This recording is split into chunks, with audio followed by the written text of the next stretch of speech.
Sementara itu pemirsa, duka mendalam kini masih dirasakan oleh keluarga korban longsor di Desa Mengening, Kubu Tambahan, Buleleng. Bahkan sang anak perempuan Putu Rikiasi sempat meminta izin ke gurunya untuk tidak bersekolah jika hujan.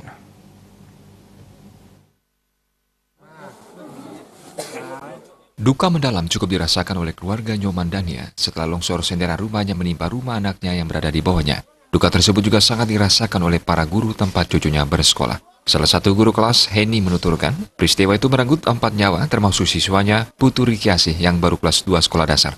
Informasi itu membuat dirinya terkejut. Ia dan guru lainnya langsung menengok ke rumah duka. Setelah melihat kondisi jenazah siswinya itu, Heni tidak kuasa menahan sedih. Heni juga menuturkan sebelum kejadian, siswanya itu sempat minta izin tidak sekolah jika hujan. Tidak disangka itu terakhir kalinya Heni berkomunikasi dengan korban. Nah, menurutnya gimana, Bu? Sekolah gimana dia? Tumben lah dia aktif belajar gitu, nggak males-malesan gitu. Katanya sempat izin sebelum Sekolah ini tidak izin katanya ini. Ya, izin kalau hujan lagi, Hujan, kalau hujan, itu nggak masuk.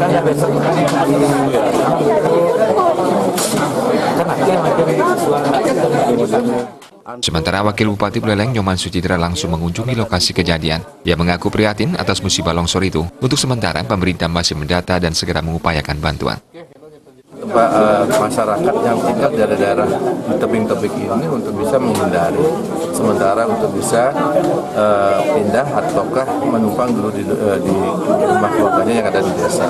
Karena cuaca sangat ekstrim sekali, selama seminggu ini kita dilanda hujan lebat dan angin juga, dan memang hampir seluruh pantai di Bali, di Buleleng ini juga terkena dampak dari cuaca yang sangat buruk. Rencananya dari hasil rembuk keluarga besar, keempat korban akan dikubur Rabu 30 Januari 2019 di atas pukul 12 siang di Setre Desa Mengening, Kecamatan Kubu Tambahan. Komang Yuda, Bali TV.